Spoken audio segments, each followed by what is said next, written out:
Bonjour à toutes, bonjour à tous, bonjour chers collègues, chers stagiaires, chers coachés, chers participants à mes ateliers. Voici la dernière vidéo sur la méthode projetée. Elle s'appelle Cœur de Swan 224. Cœur de Swan 224.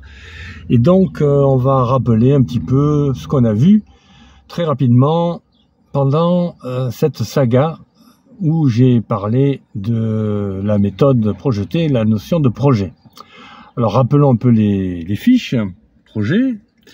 Alors il y avait la fiche 1 qui parlait de penser le projet comme un canevas. Donc rappelez-vous un peu le canevas. Je vais le rappeler tout à l'heure après avoir donné cette liste de vidéos.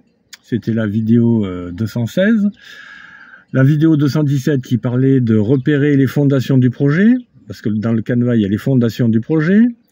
Il y a aussi dans le canevas la vidéo 218, Cœur de Swan 218, qui parlait d'organiser les besoins humains. La vidéo 219 qui parle des créations du projet, toujours dans le canevas. Voilà. Ensuite, en dehors du canevas, on a parlé de l'équipe projet, encadrer une équipe projet. Cœur de Swan 220, c'est la fiche 5. Fiche 6, traiter un portefeuille de projets. Quand on a plusieurs projets à traiter en même temps, c'était la vidéo Cœur de Swan 221. La fiche 7, établir une culture projet si vous êtes en entreprise et que vous êtes manager ou directeur d'entreprise ou de service. Cœur de Swan 222. Et la 223, eh bien, c'était de récompenser les acteurs du projet ou des projets lorsqu'on a fini un projet ou lorsqu'on a fini une étape importante du projet. Alors, voyons maintenant comment on peut voir la méthode en schéma. Le canevas, on en a parlé, et puis on va la comparer à la fiche, à la méthode force intérieure. Alors, je rappelle que le canevas, c'était 3 parties, la fondation, les personnes, les créations. Donc, dans les fondations, on a vu les objectifs, qu'il est important de définir des objectifs, savoir comment on fonctionne au niveau des buts, de la finalité, pourquoi tel objectif, qu'est-ce qui a été intéressant, l'investissement, si on avait besoin de matériel, d'argent, de locaux, etc. Donc comment investir dans un projet pour que celui-ci puisse se réaliser, et les bénéfices qu'on va tirer de ce projet. C'est pas la peine de faire des projets si on ne tire pas de bénéfices, que ce soit des bénéfices de satisfaction, des bénéfices financiers, des bénéfices pour la vie, pour la philosophie de vie, pour l'entreprise, etc. Les personnes, est-ce qu'on a besoin d'un sponsor financièrement, de ressources humaines qui permettent de faire évoluer le projet c'est un gros projet qu'on a besoin de personnes.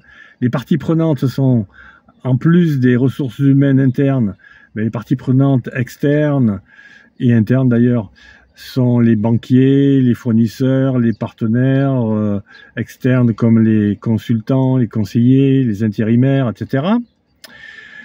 Et puis, au niveau de la création, qu'est-ce que crée votre projet? Il crée des livrables, c'est-à-dire des documents qui sont livrés, des produits livrés, des services livrés, un planning aussi, le changement, qu'est-ce qui a permis d'être changé, hein, qu'est-ce qui a été changé. Voilà, tout ça c'est la création. On peut comparer ce canevas avec la méthode force intérieure, force qui veut dire F-O-R-C-E, F pour finalité, O pour objet, objet entrant et objet sortant, R pour les relations, et C pour constitution, et E pour énergie. Donc on va comparer ça avec la partie canevas. Alors F pour finalité, ben, c'est les objectifs. Dans le canevas, on avait vu qu'il y a la notion d'objectif, n'est-ce pas? Les fondations. La partie des fondations, donc rechercher les buts, le but ou les buts, faire les sous-objectifs, l'arbre des objectifs, avec les sous-objectifs, les sous-sous-objectifs, trois niveaux d'objectifs et un objectif final. On va voir, enfin on a vu aussi le O qui est les objets entrants. Alors objets entrants, c'est les investissements, toujours dans les fondations, et les objets sortants, qui sont les bénéfices, hein, entre autres, que l'on peut voir dans le schéma Canva. Après le O, les relations. Donc dans les relations, ben, ce sont les personnes qu'on a vues dans le Canva. Hein, je rappelle le Canva qui était ici. Donc toutes les personnes, les sponsors, RH, parties prenantes. Donc les relations avec votre projet. Et c'est pour constitution. Alors ça, par contre, ça n'existe pas dans le Canva. C'est pas aussi expliqué, exploité dans le Canva. Dans le Canva, on a parlé de changement. Alors changement intérieur, on va dire que dans force intérieure, il y a la constitution intérieure. Votre constitution, vous êtes constitué d'un corps, la partie corporelle, santé, changement corporel, changement au niveau émotionnel, au niveau du cœur, ce qui rappelle les émotions, changement au niveau intellectuel, et le cosmos, on va puiser dans l'énergie du cosmos, donc l'énergie interne, dans votre énergie interne, changement interne. L'énergie, ça aussi c'est quelque chose qui n'est pas trop visible dans le Canva, hein, qu'on voit dans la méthode Canva. Bien sûr qu'il faut de l'énergie pour faire tout ça, on en a parlé.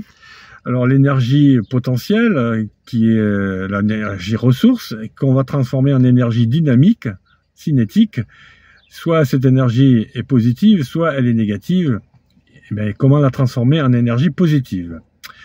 Voilà pour ce qui est donc de force intérieure.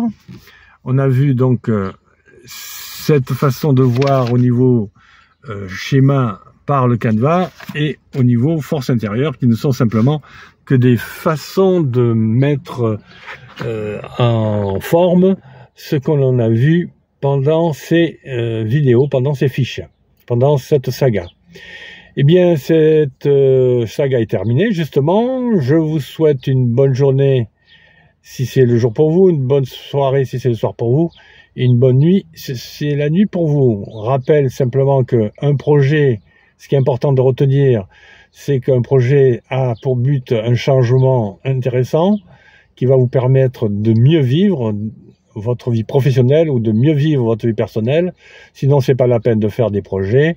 C'est inutile de faire des projets qui servent à rien ou qui ne font pas avancer votre bien-être collectif ou votre bien-être individuel. Hein. Voilà, pensez toujours à ça, hein, qu'un projet, ça sert à faire avancer votre épanouissement collectif ou individuel, votre développement professionnel ou personnel. Et bien voilà, c'était Soigny, on passera à une autre saga très prochainement. À très bientôt.